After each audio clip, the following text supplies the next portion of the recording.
大家，我是各教佛教中心的小金讲法师，是尊贵的赞度古仁波切的弟子。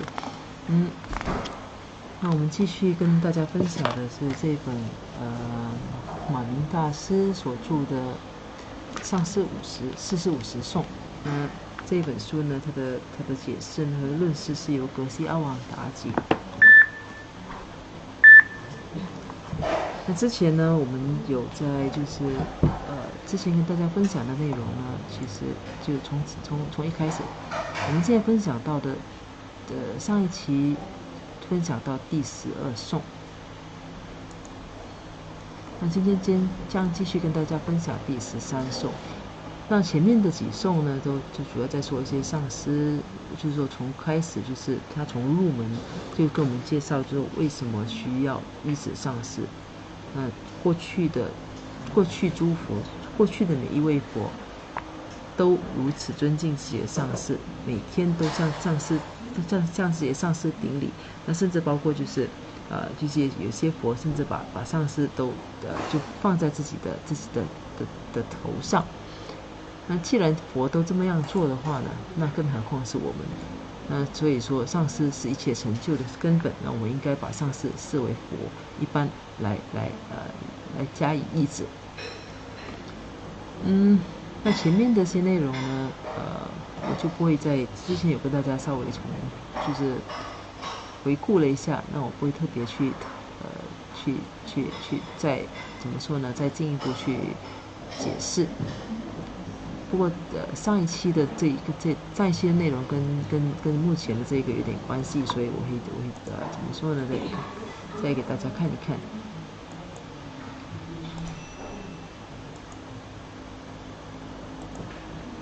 好，这个基本上是上一次的第十颂。那第10颂讲的是什么呢？其实第10颂到第15颂。它的内容都是相关的。那第10颂呢，说的是：若比求法学法者登坛后，谤阿舍利，则谤一切如来佛，彼此常得诸苦恼。那这一段什么意思呢？他说的其实就是，因为我们之前已經特別提過嘛，我們應該找尋一個怎麼樣的上師啦，在上師師徒關係建立之前，大家都要互相檢查了。那而且列出了很多很長的一個就是關於一個合格的一個具格的上師，他所應該具備的條件是些什麼東西？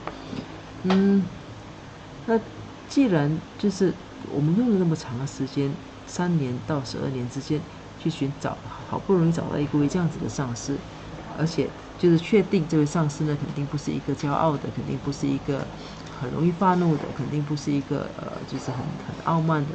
肯定不是一個自隨污質的人，那他還具備很多的，就是我們講的內外4種真實的條件。那既然好不容易找到那麼難得的一位上師之後，我們如果還就是在事後我們還對他不敬，或者還鄙視他的話呢，那我們的後果呢，會將是非常，我們將來所承受的後果呢，會將是非常嚴重的。因為上師就是我們應該把上師視為佛。那如果我們貶低自己的上師或鄙視自己上師的話呢，其實就等於是貶低了所有的佛一樣。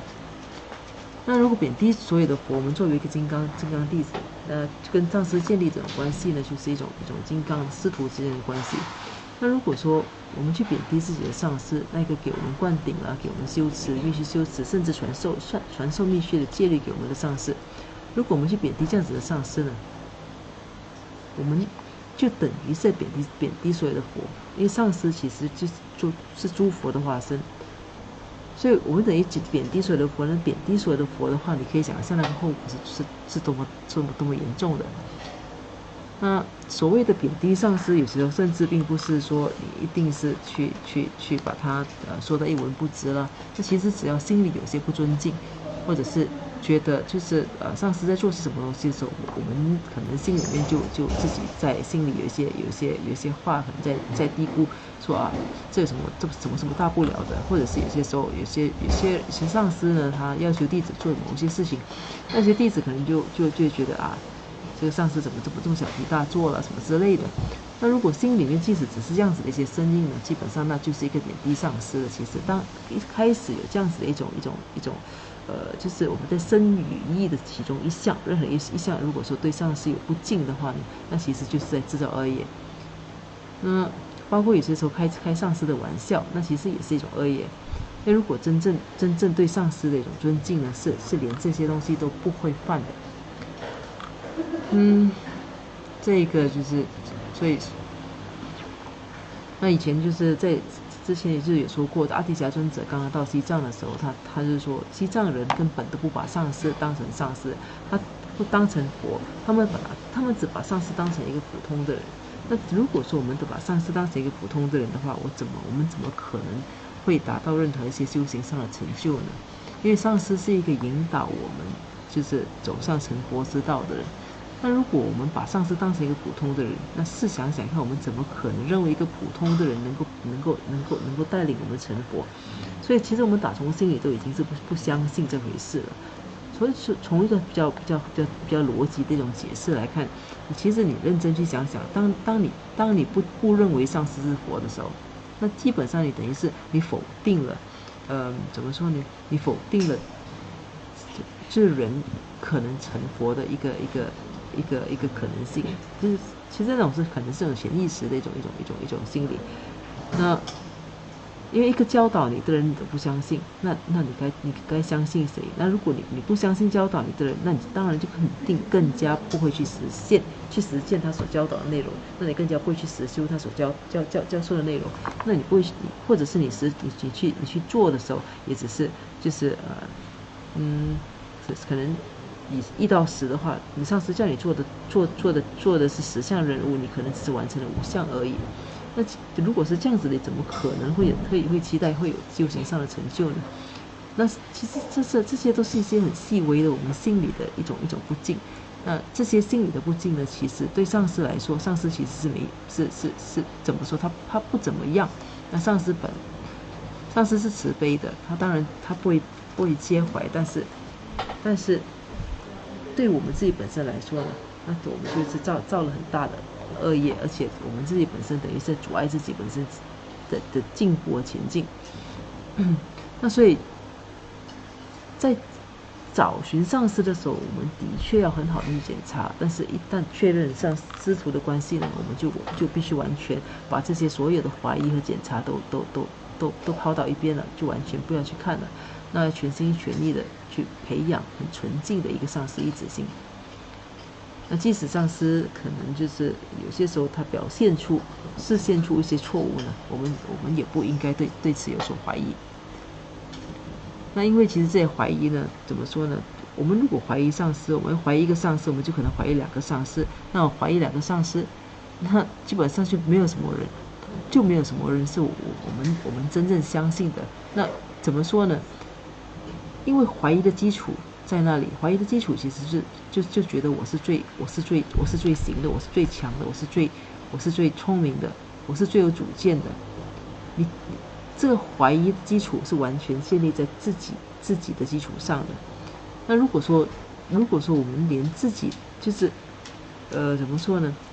你跟从一个上师，你却依然要沿用自己的那一套，那表示说你在学习的过程其实是有选择性的。那你凭什么来选择？你凭什么来做出这样子的选择呢？如果你有办法知道，就是你能够确认自己能够100%做出正确的选择的话，你又何必需要一位上师呢？那所以这些其实都是很合理、很逻辑的一些解释。那你要就怎么说呢？就跟从上师，那不要你就完全不要走上这一条路。当然，这里讲的是密续，这个整个上师50众就特别强调是针对有心修持密续的人。但是我们还在学就是显宗的一个做法的时候，其实就应该开始培养出这样子的心。最简单就是，如果我们去认为上师好或者坏的话，那其实我们就已经认为自己，这潜意识虽然我们没有说出来，但潜意识里面其实就已经说我们才是一切的标准。我们是有能力去选择对或者是错的，我们是能够清楚看到所有的是非的。那如果是这样子的话，那其实我们根本就不需要上师。这基本上根据这个逻辑来说的话，那所以如果说怀疑上师，就表示我们非常骄傲。我们非常骄傲的话，怎么可能期待在修行上是有结果的呢？所以这些内容，因为这是很早，这是公元1世纪所写的，所以可能有些内容我们看了觉得，怎么说呢？我们可能不太能够理解，或者觉得难以消化。那当时的人，他们对这些接受的非常自然。那所以我们对于现代人来说，我们可能就要用更多的解释。可能这就是所谓的末法时期，我们需要更多的解释，去让人去怎么说呢？去跟自己本身现实中的例子联系在一起，那才能够有深一层的了解。那不然的话，我们就大家听到，大家其实很自然的反应就是危言耸听，就怎么说呢？就立刻就有一些邪见了。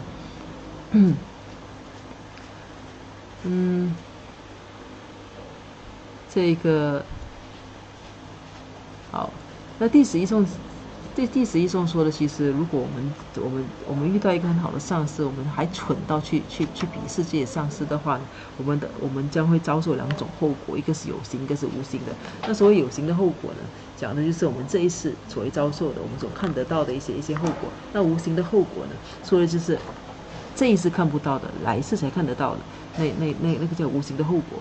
那有形的后果包括其实就是这就是根据就是经典说的，就是我们会得到一些患上一些传染病了，我们可能会给一些有害的一些灵体所侵害了，或者是那些给这有害灵体就导致我们患上一些疾病了，或者可能给一些恶魔干扰缠身了，或者患上瘟疫了，或者是被毒药所害而死亡了。基本上那些死亡都是一些很可怕的一种死亡方式。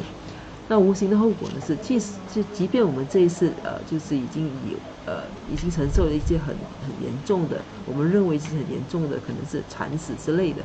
那死了之后也没有解决的事情，那死之后呢，他还投身地狱。这个好，这个格西亚莫达杰在这里特别说，他所说的这些东西，它并不是自己凭空捏造出来的，而是来自金刚密续。那这个是第12颂。那我们今天进入的是第13颂、第10颂、第11颂。若谤金刚阿舍里，现得恶报无安时，中毒得病着魔乱，于此此人会断命。那说的就是刚才说的，如果去诽谤自己的上司金刚阿舍里，那现在就会得到恶报，会中毒啦、得病啦、着魔啦，而且甚至会送命。那第12呢，是王法火灾恶毒蛇，冤贼水难空行怒，妖魔鬼语邪怪等毁人进金刚狱。那这个讲的也是就是说这一次我们自己有形的一些恶果。那现在进入第13颂。第13颂给大家念英文。第13颂刚开始呢，它其实是就是怎么说，它是属于就不要去严重不要去骚扰上司的心这个部分。Never disturb your guru's mind. Should you be foolish enough to do so, you will surely boil in hell. 那永远不要去骚扰上司的心。如果我们愚蠢到如此做的话呢，我们将遭受地狱里的煎煮之苦。那这个中文翻译是：金刚上师阿舍里永久不做障碍事，于此常做诸障碍，命中已进2地狱。那就是说，我们对自己的金刚上师呢，我们永远不要去对他进行干扰，去做一些阻碍他的事情。那如果我们因为愚痴愚笨，常常去做这样子的事的话，那我们死了之后呢，就会进很邪恶的地狱。那无论在什么时候 ，at no time, by neither body, speech, nor mind, should you disturb your guru's holy mind. But if out of deep ignorance or close-mindedness. You do. You'll be born in the great hells, and from all sides be burned by fire. The source of this statement is the secret ornamental moon sport tantra, one of the great tantric scriptures. 他讲，无论在什么时候都好，我们都不应该让我们的身与意去打扰我们上师圣洁的心。身与意呢，大家其实应该都很清楚，就是身体的一些行为啊、动作啊，语言呢，通过嘴巴讲出来这些了。意就是心里的一些念头。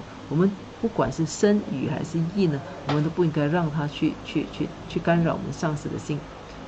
但是如果说我们当然就是，如果我们严重的无明或者是封闭，那我们不由自主的去那么做了，那其实做就是做了，当然就是那个后果还是要承受的，不管你是愚痴啦，或者是刻意啦。那如果你真的去用自己的身语意去干扰自己上师的心的话呢，那基本上呢，我们将会就是下一世呢，我们的无形的后果就是会投身地狱，而且会遭受烈火从四面焚烧。这个内容呢是摘自一部伟大的密续经典，叫《月密明典序》。It's also very clear in many sutras that you shouldn't cultivate friendship with those who have belittled their guru. You shouldn't even drink water with them. If you do associate with them, your sacred words of honor will degenerate, and no matter how hard you try, you won't be able to achieve any powerful attainments. 这其实在很多经典中很清楚的说明，我们其实不应该去跟那些贬低自己上师的人建立友情，我们甚至呢不应该跟他们一起喝水。他说，如果说我们跟这些人在一起的话呢，我们的神圣的承诺就会退失，而且无论我们再怎么努力呢，我们都没有办法得到巨大的成就。这些经典中说明的就是，这些都是相当严格的一些怎么说呢？其实对上师跟弟子之间的一种三昧耶啦，上师跟弟子之间的这种纯净的一种关系啦，其实是在修行上，在佛教的修行上，尤其在密续修行上，它是非常非常关键的。因为其实在密续修行里，我们几乎就把自己完全的就是我们的在修行的这个路上，我们基本是完全是依赖上师的，上师就是我们的导航。所以我们在不管的，刚才说过，我们不应该在身语意上去跟这些就对上师有不敬。那我们现在，我们甚至其实连跟那些去诋毁自己上师的人，我们都不应该是建立友谊的。我甚至不应该跟他一起喝水啊、吃饭之类的。那因为这些人他们怎么说呢？就是说他们会影响我们。就是你常常如果说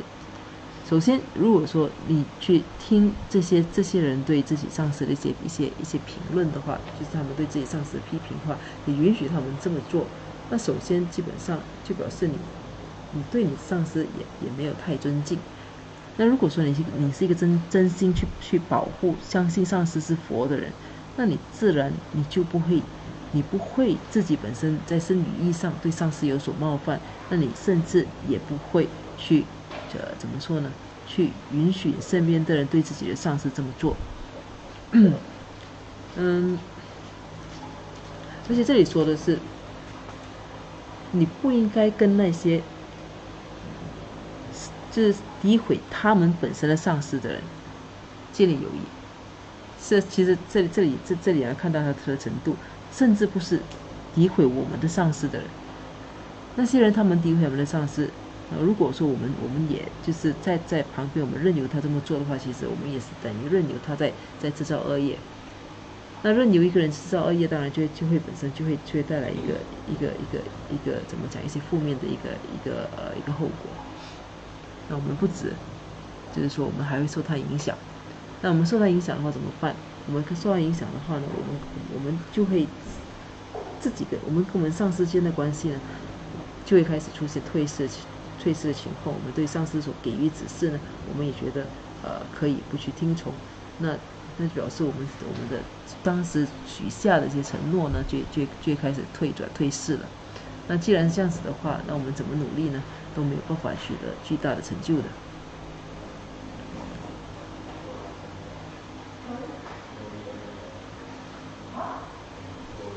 好，那接下去呢是会讲一些关于无形的后果。刚才讲的是有形的后果，所以 explanations of the unobserved bad consequences 针对无形恶果的解释。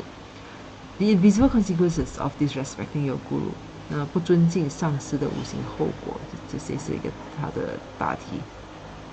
Whatever fearful hell have been taught, such as Avicii, the hell of uninterrupted pain, it is clearly explained that those who disparage a guru will have to remain there for a very long time.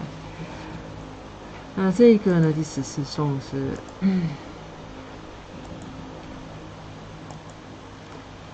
毁谤金刚阿舍离无间地狱的部位所说所有为地狱废止定入禁住狱。他说的是，之前我们无论我们提到过些什么可怕的一些地狱，比如阿鼻地狱啦，或者是无间地狱啦，他们都很清楚的，就是在经典上都很清楚说明说，那些诋毁或者是贬低自己上司的人呢，都必须在这种可怕的地狱里逗了一段很长的时间。Visible consequences are those bad results that you can see in your lifetime. Invisible ones are those that you will have to experience in future lifetime. The verse refers to the latter.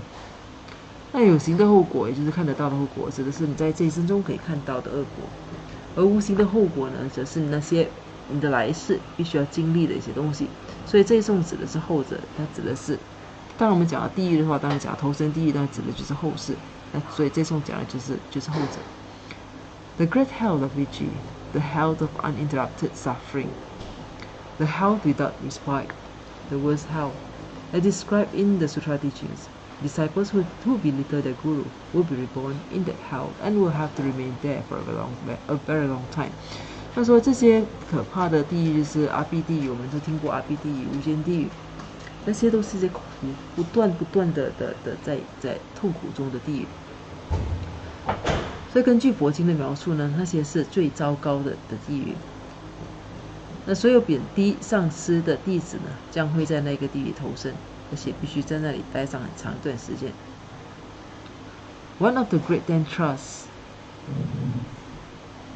or ornament of Vajra Essence Tantra, says that no matter how hard they try, abandoning sleep by night and food by day, even for eons, disciples who belittle their guru will not only be unable to achieve any powerful attainments, they won't even have auspicious dreams, and all the practices will become causes for rebirth in hell.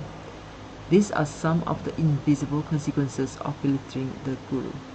所以其中一部伟大的密续经典《金刚藏庄严序》中说道，那些贬低自己精神上师的弟子呢，无论他们多么努力，即便夜晚不睡，即便白天不吃，即便这样子的就是这样子精进的，看似精进的修持了，就是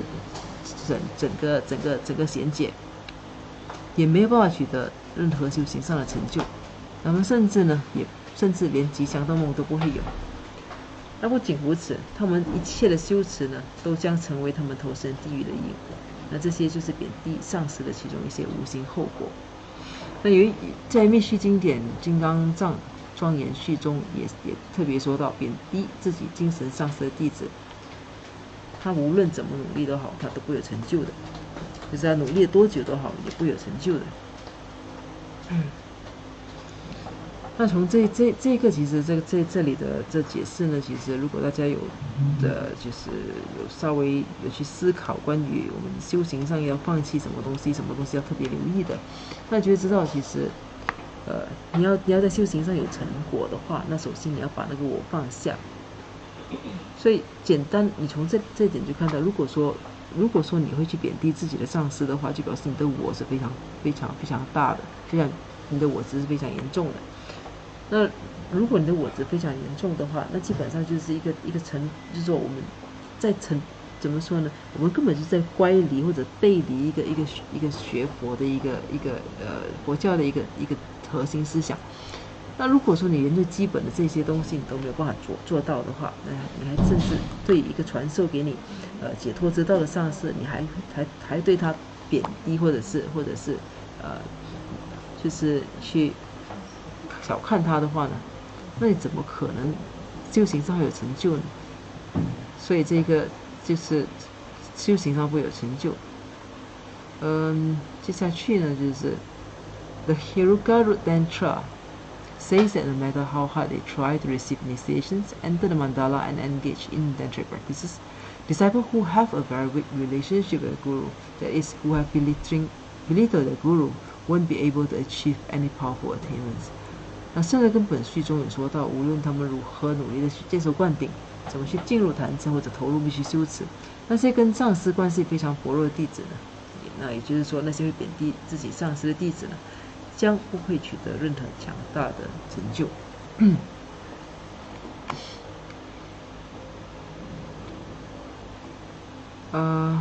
好，那由于时间关系呢，我们这个第14颂暂时就分享了它内容的一半。那接下去我们会再继续跟大家分享第14颂的下半部和第15颂。那暂时在结束之前呢，我们先就跟大家一起做一个回向。